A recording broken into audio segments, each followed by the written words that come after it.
বুকাৰে ভৰি থকা পথাৰৰ মাজেৰে যাতায়াত ৰাইজৰ যথেষ্ট কষ্ট কৰিহে মটৰচাইকেল আৰু চাইকেল আৰোহী পাৰ হৈ পথটোৰে এই পথছোৱাৰে অহা যোৱা কৰিব নোৱাৰে চাৰিচকীয়া বাহনৰ লগতে এম্বুলেন্স বিপদসংকুলভাৱে পথছোৱা পাৰ হওঁতে হৈছে কেইবাটাও দুৰ্ঘটনা এই দৃশ্য দুধনৈ এটা বছৰ পূৰ্বে দুধনৈ নৈৰ বাঢ়নী পানী উটুৱাই লৈ গৈছিল দুধনৈ কাৰিপাৰা সংযোগী টাঙাবাৰীত থকা দলং এখনৰ লগতে পথৰ এটা অংশ যোৱা এটা বছৰে বিভাগীয় ঠিকাদাৰ বা কৰ্তৃপক্ষৰ চকু নপৰিল এই ভগ্ন পথটোত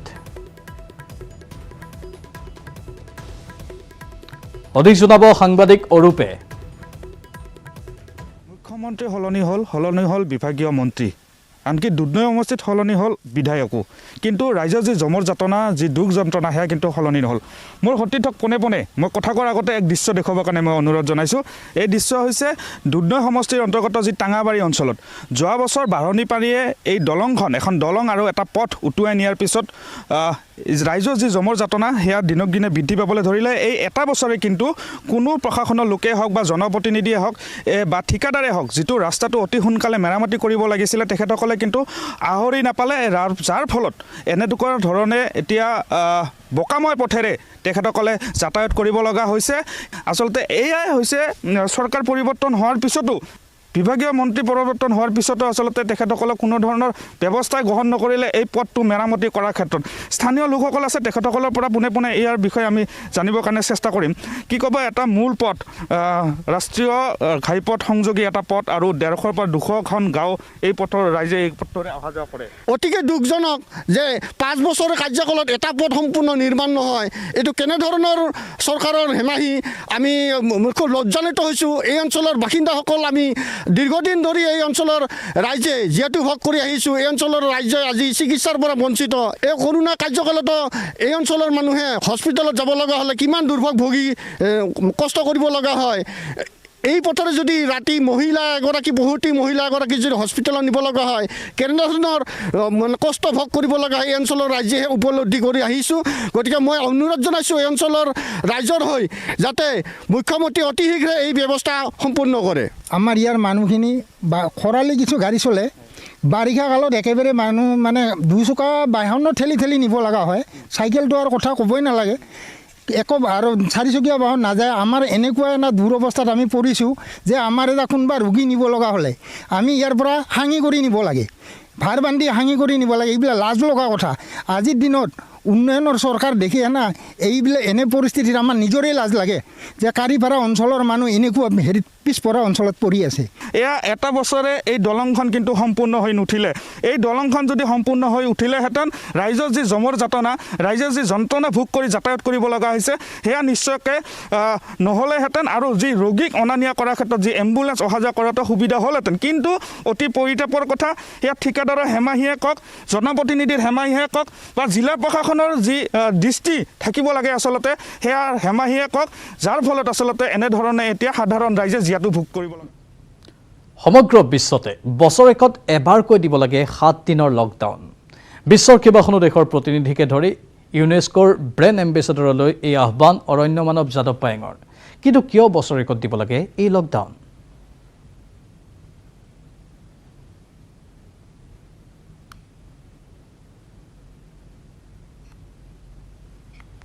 এই প্ৰতিবেদন আমি কিছু সময়ৰ পাছত আগবঢ়াম কিন্তু তাৰ পূৰ্বে আমি আপোনালোকক আন এক খবৰ জনাব বিচাৰিছোঁ আজি প্ৰয়াত অভিনেতা সুশান্ত সিং ৰাজপুতৰ প্ৰথমটো মৃত্যুবাৰ্ষিকী কেইবাখনো জনপ্ৰিয় চলচ্চিত্ৰৰ অভিনেতা সুশান্ত সিং ৰাজপুত আজিৰ দিনটোতেই অনাকাংক্ষিতভাৱে চিৰদিনৰ বাবে হেৰাই গৈছিল প্ৰথম মৃত্যুবাৰ্ষিকীত বাসুগাঁৱৰ চিত্ৰশিল্পী সৌৰভ মণ্ডলে ব্যতিক্ৰমীভাৱে অভিনেতাজনক স্মৰণ কৰিছে গজালৰ সহায়ত সৌৰভে প্ৰস্তুত কৰি উলিয়ালে সুশান্ত সিং ৰাজপুতৰ চিত্ৰ 31,000 গজালৰ সহায়ত প্ৰায় 40 ঘণ্টাৰ ভিতৰত সৌৰভে প্ৰয়াত অভিনেতাজনৰ চিত্ৰ প্ৰস্তুত কৰিবলৈ সক্ষম হৈছে দৈনিক 5 ঘণ্টা ধৰি 8 দিনৰ মূৰত ৰাজপুতৰ চিত্ৰখন নিৰ্মাণ কৰে চিত্ৰশিল্পীজনে প্ৰতিভাৱান জনপ্ৰিয় অভিনেতাজনক শ্ৰদ্ধাঞ্জলি জ্ঞাপন কৰাৰ উদ্দেশ্যৰে চিত্ৰশিল্পীজনে নেইল আৰ্টৰ জৰিয়তে এইদৰে ব্যতিক্ৰমী প্ৰয়াস কৰে আমাৰ সাংবাদিক উপানন্দই অধিক জনাব আজি আজি প্ৰতিভাৱান অভিনেতা সুশান্ত সিং ৰাজপুতৰ প্ৰথম মৃত্যুবাৰ্ষিকী আৰু এই মৃত্যুবাৰ্ষিকীক প্ৰয়াত অভিনেতাগৰাকীক শ্ৰদ্ধাঞ্জলি জনোৱাৰ বাবে বাসুগাঁৱৰ সৌৰভ মণ্ডলে বিশেষ পদক্ষেপ গ্ৰহণ কৰা পৰিলক্ষিত হৈছে আৰু তেখেতে গজালৰ সহায়ত এই সুশান্ত সিঙৰ এইখন প্ৰতিচ্ছবি তেওঁ অংকন কৰিছে ব্যতিক্ৰম প্ৰয়াস আৰু যিজন প্ৰতিভাৱান অভিনেতা আমাৰ মাজৰ পৰা হেৰাই গ'ল তেখেতক শ্ৰদ্ধাঞ্জলি জনোৱাৰ কাৰণে তেখেতে এই পদক্ষেপ গ্ৰহণ কৰা বুলি জানিব দিছে আৰু এটা কথা ক'ব লাগিব সৌৰভে কিন্তু ইয়াৰ পূৰ্বেও মুখৰ সহায়ত চিত্ৰাংকন কৰি ওলটাকৈ চিত্ৰাংকন কৰি তেওঁ India book of record Asian book of ৰেকৰ্ডছত তেওঁ কৃতিত্ব অৰ্জন কৰিবলৈ সক্ষম হৈছে মই সৌৰভৰ পৰা এই মুহূৰ্তত জানিব বিচাৰিম যে এই ব্যতিক্ৰম যি গজালৰ সহায়ত চিত্ৰাংকন কৰা হ'ল ইয়াৰ মুখ্য উদ্দেশ্য কি প্ৰকৃততে মই পেইণ্টিংটো আমাৰ মৰমৰ মানে সুশান্ত সিং ৰাজপুত ছাৰ তে 1 ইয়াৰ আগত মানে আজিৰ দিনটোতে তে আনফৰ্চুনেটলি শ্বকিং ডেথ হ'ল ছাৰৰ আৰু ছাৰক আমি হবে মিছ কৰোঁ আৰু ছাৰক ট্ৰিবিউট দিয়াৰ কাৰণে মানে পেইণ্টিংটো বনাইছোঁ মই গজাল দি নতুন এটা আৰু ছাৰক কেনেকৈ কিমান সময় লাগিল কিমান গজাল লাগিল এইটো বনাওঁতে মই টোটেল 8 ডেজ লাগিছে আৰু ইয়াতে টোটেল 31,000 এপ্ৰক্সিমেটলি আইৰণ নেল আছে আৰু টোটেল 40 আৱাৰ্ছ লাগিছে মানে 8 দিনৰ মই 5 আৱাৰ্ছ কৰি পেইণ্টিংটো বনাইছোঁ এয়া আছিল সৌৰভ মণ্ডল আৰু ব্যতিক্ৰম সদায় ব্যতিক্ৰম আচলতে ব্যতিক্ৰম চিন্তা চৰ্চা আৰু ব্যতিক্ৰমভাৱে তেওঁৰ যি চিত্ৰকলা আছে ইয়াৰ জৰিয়তে তেওঁ ইতিমধ্যে দৃষ্টি আকৰ্ষণ কৰিবলৈ সক্ষম হৈছে আৰু ত্ৰিপুৰা ইউনিভাৰ্চিটিৰ এমকমৰ ছাত্ৰ সৌৰভ মণ্ডল আৰু লকডাউনৰ মাজত ঘৰতে থাকি আজিৰ দিনটোত সুশান্ত সিং ৰাজপুতক প্ৰথম মৃত্যুবাৰ্ষিকীৰ দিনটোত শ্ৰদ্ধাঞ্জলি জনায় আৰু এইদৰে ব্যতিক্ৰমভাৱে গজালৰ সহায়ত চিত্ৰাংকন কৰি শিল্পীগৰাকীক অভিনেতাগৰাকীক শ্ৰদ্ধাঞ্জলি জনোৱা পৰিলক্ষিত হৈছে ইতিমধ্যে আমি আপোনাক কৈছোঁ যে সমগ্ৰ বিশ্বতে বছৰেকত এবাৰকৈ 7 দিন লকডাউনৰ পোষকতা কৰিছে অৰণ্য মানৱ যাদৱ পায়েঙে তেওঁ কিয় এই আহ্বান জনাইছে সেই সন্দৰ্ভতে প্ৰতিবেদন আগবঢ়াই লৈছোঁ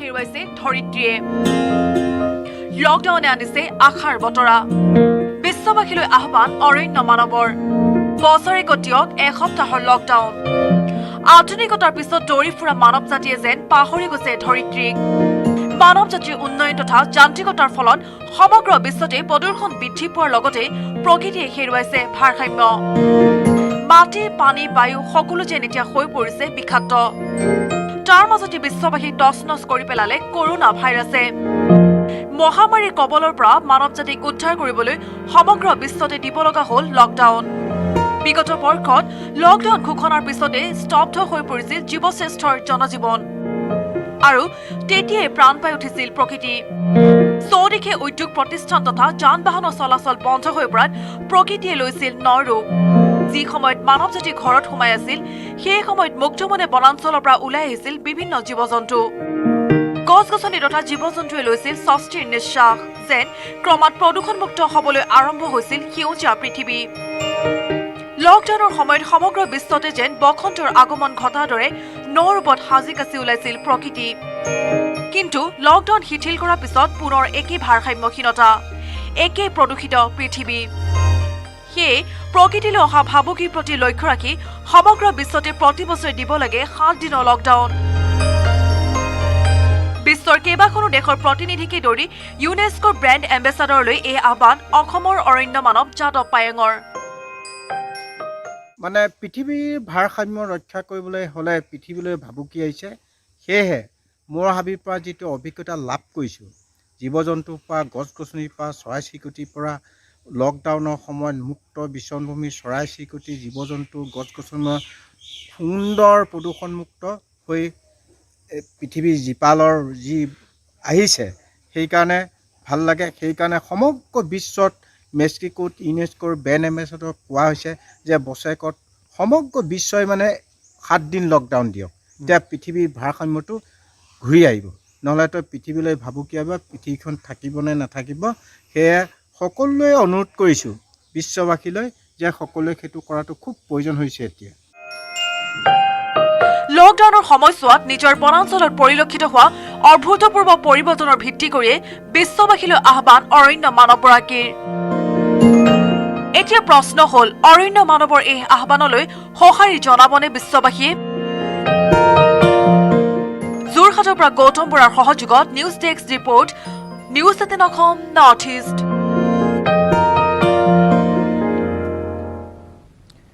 নেট্ৰকিটিন আৰু ফেডাৰেল বেংকৰ ভেকচিন সজাগতা অভিযান Sanjeevani a shot of life. এই সজাগতা অভিযানৰ যোগেদি দেশবাসীক কোভিডৰ ভেকচিন ল'বলৈ আহ্বান জনোৱা হৈছে। সকলোকে ভেকচিন লোৱাৰ বাবে অনুপ্ৰাণিত কৰাৰ বাবে প্ৰস্তুত কৰা হৈছে সঞ্জীৱনী অভিযানৰ সংগীত। এই মহামাৰীৰ শীঘ্ৰে অন্ত পৰাৰ কামনাৰে আগবঢ়াইছোঁ সঞ্জীৱনী অভিযানৰ এই সংগীত।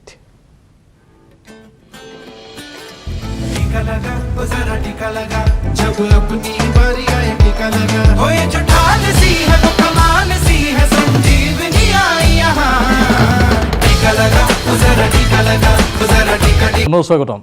খবৰ নুমলীগড়ৰ বন্যহস্তীৰ আক্ৰমণত নিহত হৈছে 2জন। বগীধল চাহ বাগিচাত সংঘটিত হৈছে এই অঘটন। বন্যহস্তীৰ আক্ৰমণত প্ৰাণ গ'ল এগৰাকী মহিলা আৰু এটি কিশোৰৰ। নিহত মহিলাগৰাকীৰ নাম ৰীতা তাঁতী। নিহত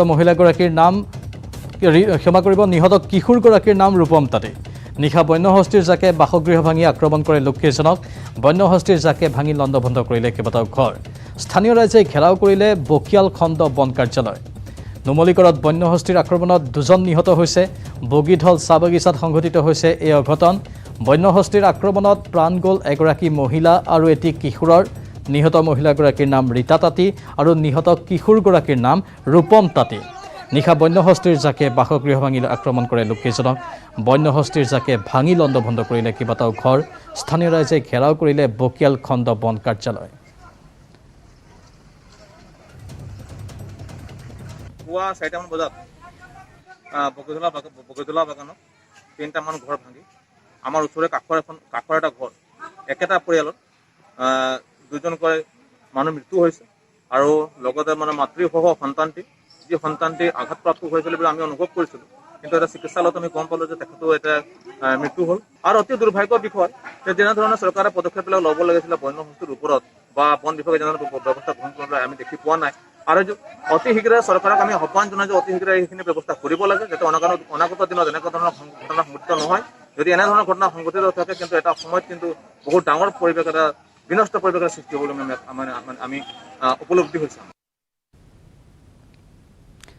ফেৰীত উঠি খহনীয়া পৰিদৰ্শন জলসম্পদ মন্ত্ৰী পীযুষ হাজৰিকাৰ। তিনিচুকীয়া গুইজানৰ পৰা ডিব্ৰুগড়ৰ বগীবিললৈ ব্ৰহ্মপুত্ৰৰ বুকুৱেৰে গৰাখহনীয়া অঞ্চল পৰিদৰ্শন কৰে জলসম্পদ মন্ত্ৰীগৰাকীয়ে। কেইবাটাও খহনীয়াগ্ৰস্ত অঞ্চল পৰিদৰ্শন কৰি স্থানীয় বিধায়কসকলৰ পৰা পৰিস্থিতিৰ বুজ লয় পীযুষ হাজৰিকাই। লগতে তৎকালীনভাৱে খহনীয়া সমস্যা সমাধানৰ বাবে ব্যৱস্থা গ্ৰহণৰ নিৰ্দেশ বিভাগীয় মন্ত্ৰীগৰাকীৰ।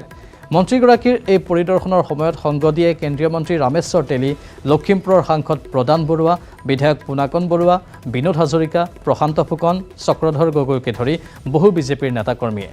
উপস্থিত আছিল জলসম্পদ বিভাগৰ কেইবাগৰাকীও বিষয়া আৰু ঠিকাদাৰ। আনহাতে ৰহমৰীয়া অঞ্চলৰ একাংশ লোকে মন্ত্ৰীগৰাকীৰ সন্মুখত ঠিকাদাৰৰ বিৰুদ্ধে ক্ষোভ প্ৰকাশ কৰাৰ পিছতেই ঠিকাদাৰৰ বিৰুদ্ধে কঠোৰ হয় মন্ত্ৰী পীযুষ হাজৰিকা। এতিয়াৰে পৰা কোনো ঠিকাদাৰে কোনো লোকক সাব কণ্ট্ৰেক্ট দিব নোৱাৰিব। কামৰ সময়ত উপস্থিত থাকিব লাগিব ঠিকাদাৰ উপস্থিত থকা ফটো দিলেহে বিল গ্ৰহণ কৰা হ'ব। ৰহমৰীয়াত নিৰ্মাণ হৈ থকা কোটিটকীয়া জিঅ' বেগৰ কামত ব্যাপক অনিয়ম হোৱাৰ অভিযোগ তুলিছিল মন্ত্ৰীগৰাকীৰ সন্মুখত অঞ্চলবাসীয়ে। ইয়াৰ পাছতেই মন্ত্ৰীগৰাকীয়ে ঘটনাৰ উচিত তদন্ত কৰাৰ প্ৰতিশ্ৰুতি প্ৰদান কৰে ৰহমৰীয়াবাসী। 1999 চনত বনাইছিলে, আজি 22 বছৰ হ'ল। লোহাৰে পাৰ্কুপাইন সেইটো নষ্ট হোৱা নাই এতিয়ালৈকে, অলপ ৰিপেয়াৰিং লাগিব। কিন্তু আজি 22 বছৰ তাতে গৰাখহনীয়া হোৱা নাই। আগুৱাই আহি আৰু এটা মোৰ এক্সপিৰিয়েঞ্চ হ'ল যে ঠিকাদাৰে ছাইটত নাহেই। ঠিকাদাৰৰ কোনোবা মহৰি আহে, কোনোবাই চাব কণ্ট্ৰেক্ট দিয়ে। চাব কণ্ট্ৰেক্ট একচুৱেলি দিব নোৱাৰে। কিন্তু স্থানীয় মানুহে আকৌ কেতিয়াবা কাম কৰিব খোজে, সেইটো এটা বেলেগ ইছ্যু। কিন্তু যিমান ডাঙৰ ঠিকাদাৰে নহওক, মই এইটো চেষ্টা কৰিম ইমপ্লিমেণ্ট কৰিবলৈ যে ঠিকাদাৰ ছাইটত আহিবই লাগিব। কোনোবা এক্সৰ নামত ঠিকা লৈছে, তেওঁ কিয় নাহিব? He has to come to the site. আৰু মই আজি এটা ৰহমৰীয়াৰ মানুহখিনিয়ে মোক এইটো কথা বুজোৱাত মই উপলব্ধি কৰিছোঁ যে ঠিকাদাৰ আহিবই লাগিব। আৰু পৰৱৰ্তী সময়ত যিমান ডাঙৰ ঠিকাদাৰ নহওক সন্মানেৰে তেওঁলোকক ক'ম যে ঠিকাদাৰ এদিন হ'লেও যাতে ছাইটত আহিছে তাৰ ফটো দিব লাগিব বিলৰ লগত গাঁঠি। ড্ৰাগছৰ বিৰুদ্ধে অব্যাহত কাৰ্বি আংলং আৰক্ষীৰ অভিযান। বোকাজানত জব্দ বহু পৰিমাণৰ হেৰইন। দেওবাৰে বোকাজান নগৰত আৰক্ষীয়ে চলোৱা নিয়মীয়া তালাচীত এটা সৰবৰাহকাৰীৰ পৰা প্ৰায় 15 গ্ৰাম হেৰইনসহ এখন বাইক জব্দ কৰিবলৈ সক্ষম হয়। ড্ৰাগছ সৰবৰাহকাৰীটোৰ নাম ৰোহন গড়। ৰোহন গড় বিহাৰৰ বাসিন্দা বুলি জানিব পৰা গৈছে। ড্ৰাগছ সৰবৰাহত ব্যৱহৃত নম্বৰ প্লেটবিহীন আপাচি মটৰ চাইকেলখনো জব্দ কৰিছে বোকাজান আৰক্ষীয়ে। জব্দ হোৱা ড্ৰাগছ শ্ৰেণীৰ আনুমানিক মূল্য 35,000 টকা হ'ব বুলি আৰক্ষীৰ সূত্ৰত প্ৰকাশ পাইছে।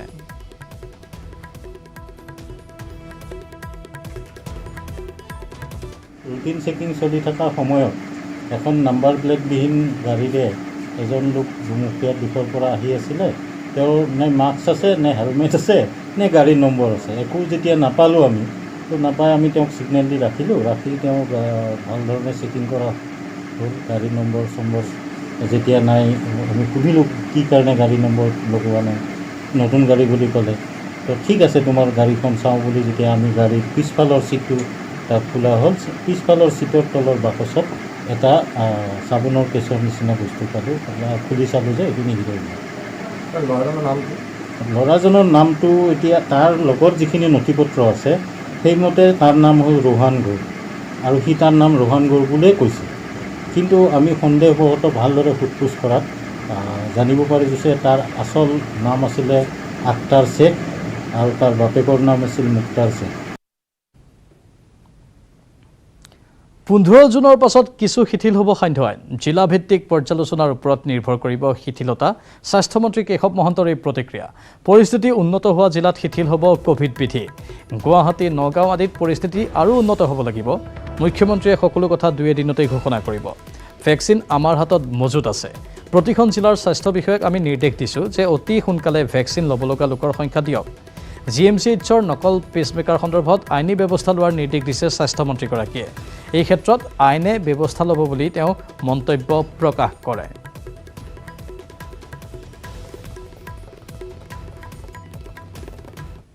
অহা 15 তাৰিখলৈকে আমাৰ এক সময়সীমা নিৰ্ধাৰণ কৰিছে। এতিয়া চলি থকা যিটো SOP সেইমতে চলি থাকিব। ৰাজ্যখনৰ সকলো তথ্য পাতি সংগ্ৰহ কৰাৰ পিছত ক'ত কেনেকৈ পৰিস্থিতি উন্নত হৈছে এই গোটেইখিনি কথা চাই চিতি লোৱাৰ পিছত মাননীয় মুখ্যমন্ত্ৰী ডাঙৰীয়াই সেই ক্ষেত্ৰত সিদ্ধান্ত ল'ব। ইতিমধ্যে পৰিস্থিতিৰ উন্নতি ঘটিছে। সেই ঠাইবিলাকত কিছু বাধা নিষেধসমূহ শিথিল কৰাৰ বাবে। গতিকে সামগ্ৰিকভাৱে মই আজি একো কৈ দিব নোৱাৰিম। এই সিদ্ধান্তটো হয়তো মাননীয় মুখ্যমন্ত্ৰী ডাঙৰীয়াই অতি সোনকালে গ্ৰহণ কৰিব।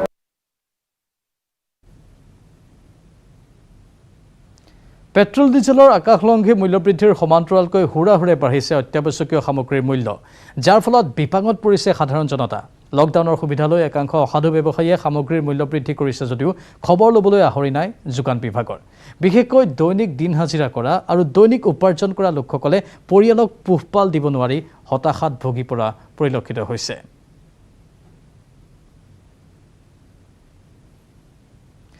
হাজো আৰক্ষী থানাই উদঙালে অসম আৰক্ষীৰ আধুনিকীকৰণৰ স্বৰূপ। আৰক্ষী বিভাগত সংস্কাৰক লৈ ইখনৰ পিছত সিখন সংবাদমেল দিয়াৰ সময়তে এই আৰক্ষী থানাৰ দুৰ্দশাই উদঙাই দিছে বিভাগৰ ব্যৰ্থতা। অসম আৰক্ষীৰ আধুনিকীকৰণৰ এখন বিপৰীত ছবি। 43 বছৰীয়া তিৰপালৰ চালিত চলি আছে এখন গুৰুত্বপূৰ্ণ আৰক্ষী চকী। কামৰূপ জিলাৰ ডিমুত অৱস্থিত এইখন দুৱক আৰক্ষী চকী। ৰঙিয়া, হাজো আৰু কমলপুৰ এই তিনিটা সমষ্টিক সামৰি বৃহৎ অঞ্চলটোৰ জনতাৰ নিৰাপত্তাৰ দায়িত্বত আছে এইখন আৰক্ষী চকী। কিন্তু জনতাৰ নিৰাপত্তাৰ দায়িত্ব থকা আৰক্ষী চকীখনৰ অৱস্থা তেনেই তথৈবচ। আন্তঃগাঁথনি বুলিবলৈ আৰক্ষী চকীখনত নাই কোনো এটা সুব্যৱস্থা। এটা আওপুৰণি ঘৰ, বৰষুণ দিলে ফুটা টিনপাতেৰ পানী সোমাই ডুবছে আৰক্ষী চকীৰ ভিতৰখন। সেয়ে বৰষুণৰ পৰা ৰক্ষা পাবলৈ একমাত্ৰ সাৰথি হৈছে তিৰপাল। আৰক্ষী জোৱান থকা বেৰেকতৰো একেই অৱস্থা। গোহালি সদৃশ পৰিৱেশত দিন কটাবলগীয়া হৈছে জোৱানসকলে। 1978 চনতে স্থাপন হোৱা এই আৰক্ষী চকীখন বিগত 43 বছৰ চলি আছে এইটো ভাড়াঘৰতে চৰকাৰ আহিল চৰকাৰ গ'ল কিন্তু আৰক্ষী চকীখনৰ আন্তঃগাঁথনিহে শূন্য হৈ ৰ'ল আনহাতে বিগত 15 বছৰ ঘৰৰ মালিককো ভাড়া দিব নোৱাৰাৰ অভিযোগ উত্থাপিত হৈছে মই আজি 15 বছৰে ভাড়া পোৱা নাই ভাড়া মোক দি আছিল 800 টকা 800 টকাত এই হেৰিত পায় নেকি কওকচোন আপোনালোকে নিজে কওকচোন 800 টকা ভাড়া 800 টকা 15 বছৰ পোৱা নাই মই কি কৰি দিম এতিয়া ঘৰটো মই একো কৰি দিব পৰা নাই যদি আমাৰ SP ছাৰহঁতে বনাই দিয়ে মোৰ আপত্তি নাই আজিলৈকে কিন্তু 15 বছৰ হ'ল ভাড়া নাই কিন্তু ভাড়াই ঘৰটো এইখিনি 2 কথা মাতি আছে 800 টকা ভাড়া 800 টকা ভাড়াত মই একো কৰিব পৰা নাই আৰু ভাড়াটো পোৱা নাই কেইদিনমান পূৰ্বে মুখ্যমন্ত্ৰী হিমন্ত বিশ্ব শৰ্মাৰ নেতৃত্বত অসম আৰক্ষীৰ আন্তঃগাঁথনিক লৈ কাজিৰঙাত আৰক্ষীৰ শীৰ্ষ বিষয়াৰ সৈতে অনুষ্ঠিত হৈছিল এখন বৈঠক এতিয়া স্থানীয় ৰাইজৰ আশা ডক্টৰ হিমন্ত বিশ্ব শৰ্মাৰ নেতৃত্বাধীন চৰকাৰে আৰক্ষী চকীখনৰ আন্তঃগাঁথনি দিশটোত চকু দিব হাজোৰ পৰা Dhiraj Das news 18 Assam north east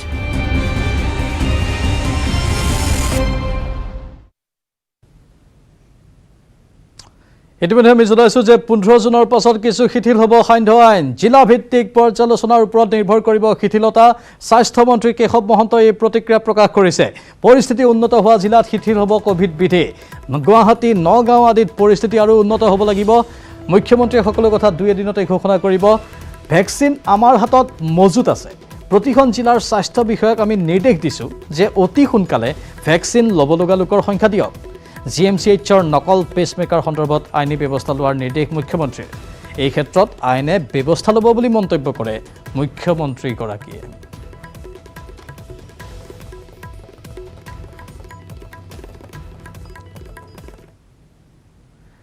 network 18 আৰু ফেডাৰেল বেংকৰ ভেকচিন সজাগতা অভিযান Sanjeevani a shot of life এই সজাগতা অভিযানৰ যোগেদি দেশবাসীক কোভিডৰ ভেকচিন ল'বলৈ আহ্বান জনোৱা হৈছে সকলোকে ভেকচিন লোৱাৰ বাবে অনুপ্ৰাণিত কৰাৰ বাবে প্ৰস্তুত কৰা হৈছে সঞ্জীৱনী অভিযানৰ সংকেত এই মহামাৰীৰ শীঘ্ৰে অন্ত পৰাৰ কামনাৰে আগবঢ়াইছোঁ সঞ্জীৱনী অভিযানৰ এই সংকেত